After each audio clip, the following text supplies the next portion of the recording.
साथियों, पुनः आप सभी का हमारे YouTube चैनल मधुशाला तथागत रविंद्र चौहान संपूर्ण हिंदी साहित्य शिक्षण केंद्र में स्वागत अभिनंदन। आप सभी से निवेदन है कि हमारे चैनल को एक बार सब्सक्राइब, लाइक और शेयर जरूर कर दें। तो आइए मैं हिंदी साहित्य के इतिहास में, साहित्य इतिहास परंपरा में हजारी प्रसाद द्विवेदी जी को पढ़ाते हुए उनके रचनाओं के बारे में आज के प्रसंग में हमने जो पिछला प्रसंग भी रहा है उसमें हम निबंध संग्रहों के बारे में, इसके पहले हमने उपन्यास को पढ़ा दिया है, अब निबंध संग्रहों के बारे में पढ़ा रहे हैं। तो सबसे पहला निबंध संग्रह जो उनका अशोक का फूल था, जिसमें हमने विस्तार से उसके बारे में चर्चा कर दिया है कि अशोक का फूल किसका प्रतीक है। तो अशोक का फूल दो प्रकार का हमने बता दिया, उसमें एक लाल है, एक सफेद है। सफेद जो तंत्र साधनाओं का प्रतीक है तथा लाल पुष्प जो है वह स्मृति वर्धन का प्रतीक है। कंदर्प देवता ने, हमने उसमें बताया अशोक के फूल निबंध संग्रह में कि कंदर्प देवता ने लाखों फूलों में 5 पुष्पों को चुना था, उनमें से एक है अशोक का फूल। और इसी निबंध संग्रह में कालिदास जी का वर्णन है, तो उन्होंने सबसे ज्यादा महत्व अगर किसी पुष्प को दिया है तो वह अशोक के फूल को महत्व दिया है। अशोक का फूल निबंध संग्रह या निबंध विधा की रचना, इसका प्रकाशन 1948 में हुआ था।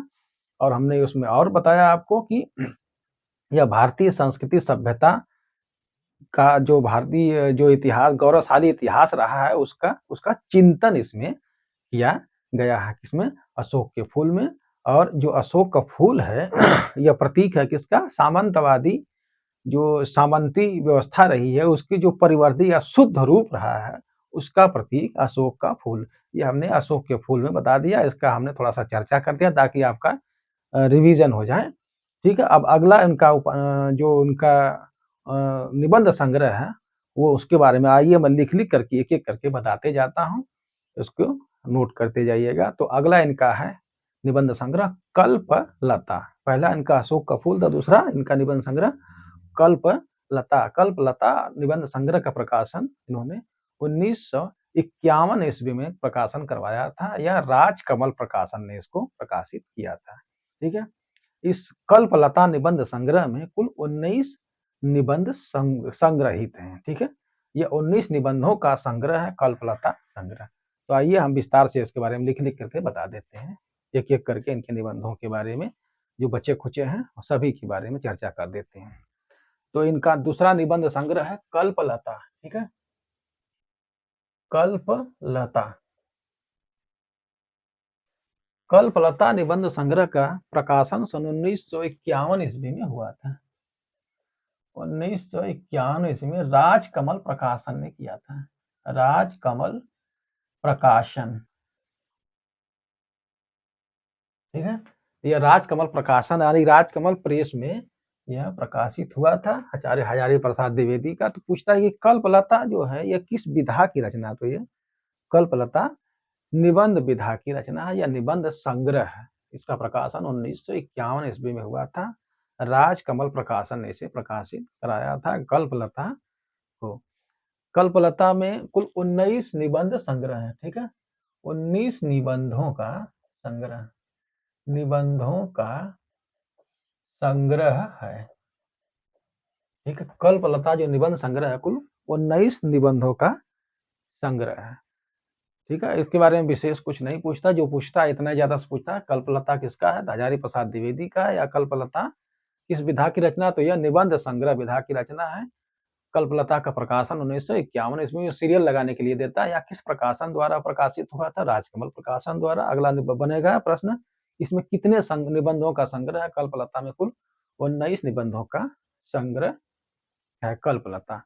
अब तीसरा इनका निबंध जो संग्रह है वह है मध्यकालीन धर्म साधना। मध्यकालीन धर्म साधना। ठीक है, मध्यकालीन धर्म साधना। ठीक है, तो मध्य पूछता है कि मध्यकालीन धर्म साधना किसका? तो यह याद रखिएगा, मध्यकालीन धर्म साधना यह निबंध संग्रह है। ठीक है, यह निबंध विधा की रचना है। ठीक है, यह क्या है? यह निबंध संग्रह है। ठीक है, मध्यकालीन धर्म साधना यह निबंध संग्रह, इसका प्रकाशन सन 1952 ईस्वी में हुआ था। ठीक है, सीरियल लगाने के लिए देगा तो याद रखिएगा कि पहला हमने बता ही दिया है अशोक का फूल, दूसरा कल्पलता, तीसरा मध्यकालीन धर्म साधना, जो कि 1900 हमने पहला जो बताया था 48 में बताया था, दूसरा कल्पलता 51 तथा मध्यकालीन धर्म साधना 1952 में प्रकाशित हुआ था। थोड़ी से आप जान लीजिए कि मध्यकालीन धर्म साधना जो निबंध संग्रह है, इसमें जो विषय या इसकी विशेषता क्या क्या रही है उसके बारे में थोड़ा विस्तार से जान लीजिए। तो मध्यकालीन धर्म साधना का प्रकाशन 1952 ईस्वी में हुआ था। यह मध्यकालीन धर्म साधना, यह निबंध संग्रह विधा की रचना, यह बहुत इंपॉर्टेंट है, कितनी बार टीजीटी पीजीटी नीट इत्यादि में पूछा था, तो याद रखिएगा। यह केबीएस स्पेशल के लिए मैं पढ़ा रहा हूँ, केबीएस वाले बच्चे ध्यान दें इसको। मध्यकालीन धर्म साधना में दो प्रकार का साहित्य है, ठीक है। इसमें इसकी विशेषता क्या है कि इसमें दो प्रकार का साहित्य है, दो प्रकार का साहित्य है, ठीक है। मध्यकालीन धर्म साधना में दो प्रकार का साहित्य शामिल किया गया है। कौन कौन सी? तो पहला है विभिन्न संप्रदायों के साधना विषयक तथा सिद्धांत विषयक ग्रंथ। विभिन्न, पहला जो विषय इसमें किया गया है, विभिन्न संप्रदायों, विभिन्न संप्रदायों, विभिन्न संप्रदायों के, ठीक है, विभिन्न संप्रदायों के साधना विषयक और सिद्धांत विषयक के साधना तथा सिद्धांत, साधना तथा सिद्धांत विषयक, ठीक है। इस निबंध में जो पहला जो साहित्य है, इसमें दो प्रकार के साहित्य हमने बताया। पहला जो साहित्य इसमें मध्यकालीन धर्म साधना में है क्या, विभिन्न संप्रदायों के साधना तथा सिद्धांत विषयक ग्रंथ शामिल किए गए हैं, ठीक है, ठीक है। जो दूसरा विषय है, एक विषय होगा कि इसमें जो विभिन्न संप्रदाय जो रहे हैं, अलग अलग संप्रदाय, उनकी साधना, सिद्धांत तथा सिद्धांत विषयक ग्रंथ शामिल किए गए। जो दूसरा उसमें विषय शामिल किया गया उसमें यह साधारण काव्य, तथा दूसरा क्या है, साधारण काव्य। तो मध्यकालीन धर्म साधना निबंध संग्रह हजारी प्रसाद द्विवेदी का, इसमें जो विषय है, इसमें दो प्रकार के विषय शामिल किए गए हैं। एक विभिन्न संप्रदायों को साधना तथा सिद्धांत विषय ग्रंथ है, दूसरे में साधारण काव्य का वर्णन किया गया है, ठीक है। साधारण काव्य दूसरा। साहित्य इसमें अधिकांश धर्म साधनाएं शास्त्रीय रूप में है, ठीक है। इसकी एक और विशेषता है, यह शास्त्रीय रूप में है, शास्त्रीय रूप में वर्णन है इसमें, ठीक है। तो इसमें शास्त्रीय रूप में वर्णन किया गया है। तो मध्यकालीन धर्म साधना उपन्यास निबंध संग्रह के बारे में इतना विशेष है, जान लीजिए। इसका प्रकाशन 1952 ईस्वी में हुआ था। इसमें दो प्रकार के निबंध संग्रह सम्मिलित किए हैं, एक विभिन्न धर्म संप्रदायों के सिद्धांत तथा साधना विषय ग्रंथ है, दूसरा साधारण काव्य शामिल किए गए हैं, ठीक है। इसको लिख लीजिए, मिटाने जा रहा हूँ, मिटा करके फिर मैं नया लिखता हूँ। अब दोस्तों आइए अगला निबंध बताते हैं इनका। हजारी प्रसाद द्विवेदी जी का अगला निबंध कौन सा है, याद रखिएगा। अगला निबंध है इनका, जो चौथा निबंध है इनका, विचार और वितर्क, ठीक है, विचार और वितर्क। अगला निबंध संग्रह इनका है विचार और वितर्क निबंध संग्रह। तो विचार और वितर्क पूछता है कि विचार और वितर्क किसकी रचना, तो यह हजारी प्रसाद द्विवेदी जी की रचना है। विचार और वितर्क यह किस विधा की रचना है, याद रखिएगा, यह निबंध संग्रह है, ठीक है। उसमें चार ऑप्शन देगा, काव्य संकलन दे देगा, एक ये दे देगा, निबंध संग्रह दे देगा, उपन्यास देगा, कहानी दे देगा, हाँ? याद रखिएगा यह निबंध संग्रह है, विचार और वितर्क, ठीक है। विचार और वितर्क निबंध संग्रह का प्रकाशन सन 1957 ईस्वी में हुआ था, 1957 ईस्वी में। क्योंकि ये जो नेट जेआरएफ होता है उसमें और भी जो पीजीटी वगैरह होता है उसमें पूछता है सीरियल लगाने के लिए। तो हमने बता दिया है कि इसके पहले के हमने बताया कि अशोक का फूल, कल्पलता, मध्यकालीन धर्म साधना, हाँ, उसके बाद चौथा इनका निबंध है। अगर इस तरह से भी याद रखेंगे तो सीरियल लगा लेंगे आराम से। अशोक का फूल हमने पहले ही बता दिया, उसके बाद कल्पलता, उसके बाद मध्यकालीन धर्म साधना, और चौथा आपका है ये विचार और वितर्क। इसका प्रकाशन 1957 ईस्वी में हुआ था। ठीक। अगला पांचवा जो उनका निबंध संग्रह है वह है विचार प्रवाह। ठीक है, विचार प्रवाह। विचार प्रवाह भी इनका निबंध संग्रह है। तो यह याद रखिएगा, यह निबंध विधा की रचना है। विचार प्रवाह यह निबंध संग्रह कौन विचार प्रवाह। इसका प्रकाशन 1959 ईस्वी में हुआ था।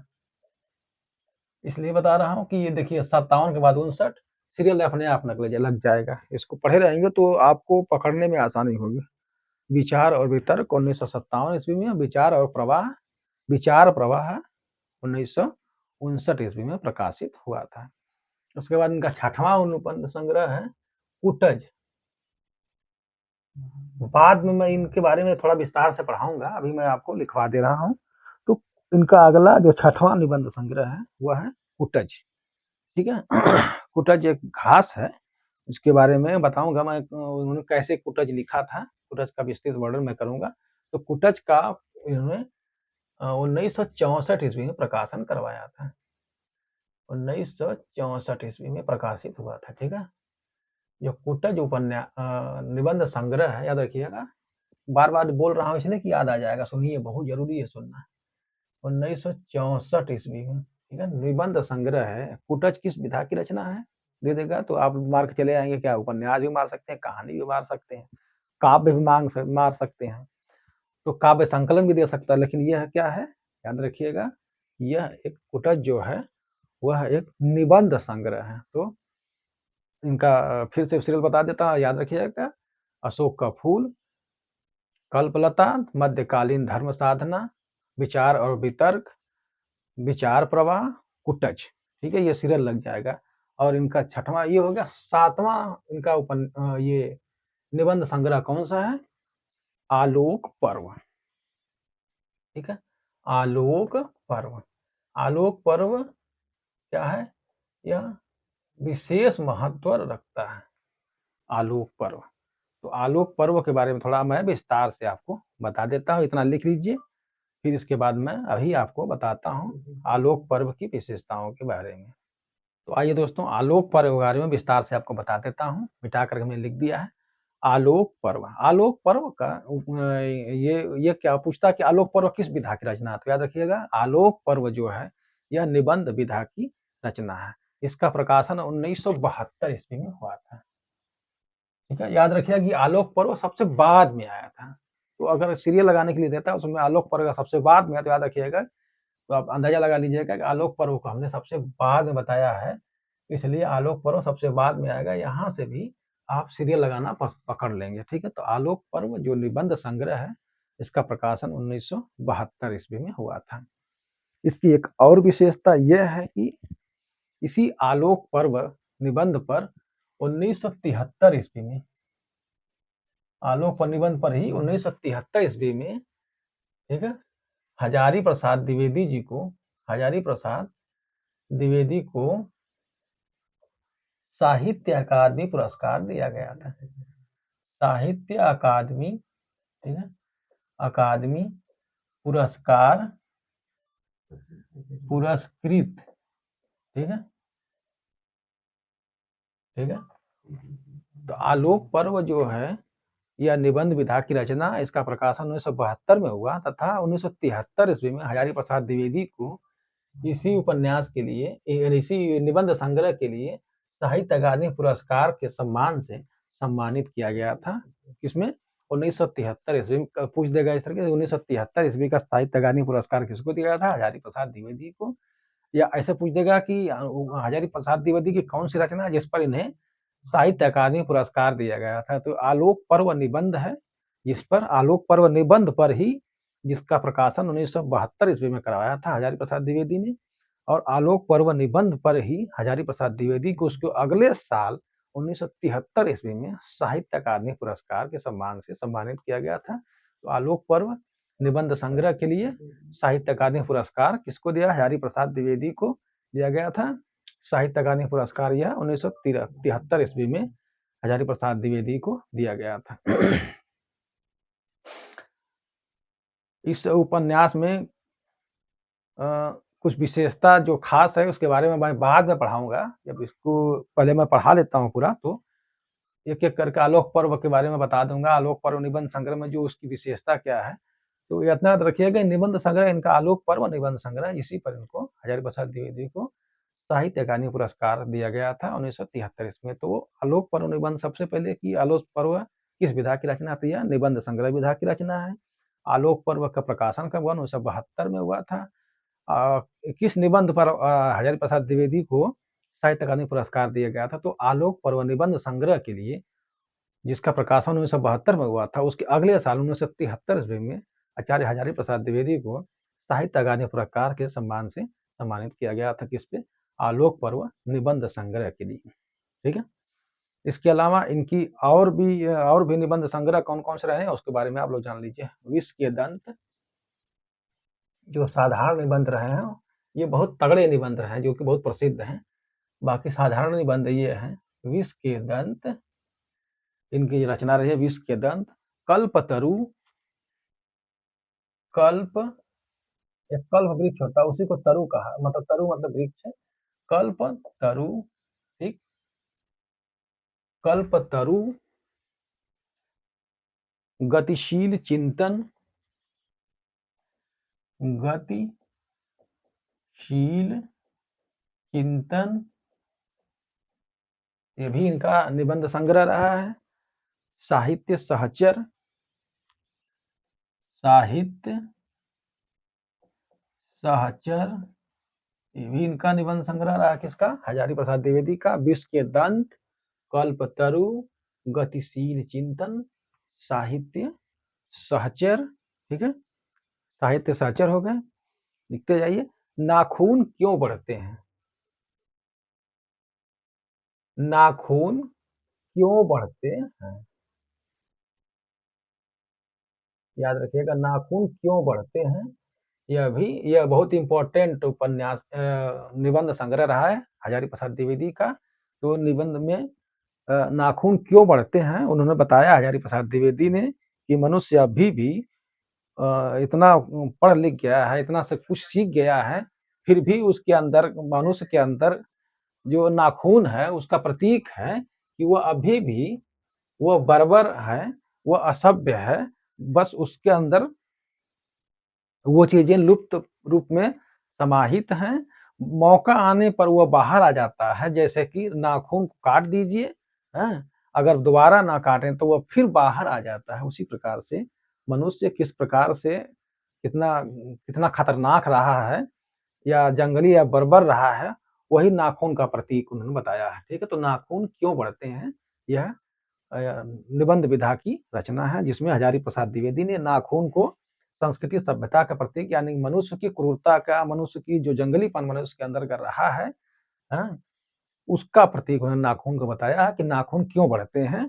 नाखून इसलिए, नाखून को काट दीजिए तो आप सब हो जाएंगे। कुछ दिन अगर छोड़ दीजिए नाखून को, तो वह बड़ा हो जाता है, और बड़ा बड़ा होने के बाद आपको लगेगा कि यह कोई राक्षस या कोई इस तरह की अदृश्य शक्ति है। या उसी तरह से मनुष्यता के बारे में बताया गया कि उसी तरह से मनुष्य के अंदर, जो मनुष्य आज सभ्य सुसंस्कृत और बड़े बड़े महलों में, बड़े बड़े संस्थाओं में पहुंच गया है, इतना विद्वान हो गया है, लेकिन क्या मनुष्य के अंदर जो जो प्राचीन प्राचीन जो बर्बरता रही है, क्या खत्म हो गई है? लेकिन नहीं खत्म हुई है, वो कहीं न कहीं अपशिष्ट रूप में उसी तरह से पड़ी हुई है। समय आने पर वह भी बाहर आ जाता है। तो इसी नाखून क्यों पड़ते हैं उपन्यास में, यही चीज का उपन्यास नहीं, सॉरी, निबंध संग्रह में उन्होंने यह विस्तार से वर्णन किया है। ठीक है। मनुष्यता की सभ्यता, मनुष्य की सभ्यता पे उन्होंने कहा है। इसके बाद अगला इनका निबंध है देवदारू। देवदारू, देवदारू भी इनका बहुत प्रसिद्ध निबंध संग्रह है। इसके बाद है बसंत आ गया। बसंत आ गया। ठीक है। वसंत आ गया। ठीक है। वसंत आ गया, एक वसंत आ गया काव्य संग्रह भी है, लेकिन वो सूर्यकांत त्रिपाठी निराला का है। उन्होंने लिखा है वसंत आ गया पर कोई उत्कंठा नहीं, अलग चीज है। लेकिन बसंत आ गया, यह निबंध है, यह हजारी प्रसाद द्विवेदी का है।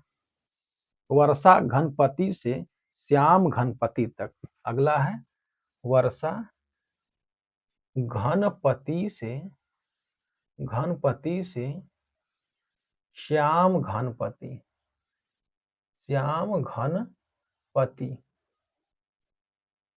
इनका यह भी निबंध संग्रह है। वर्षा घनपति से श्याम घनपति इनका निबंध है। वर्षा घनपति से श्याम घनपति इनका निबंध है। मेरी जन्मभूमि, अगला निबंध है मेरी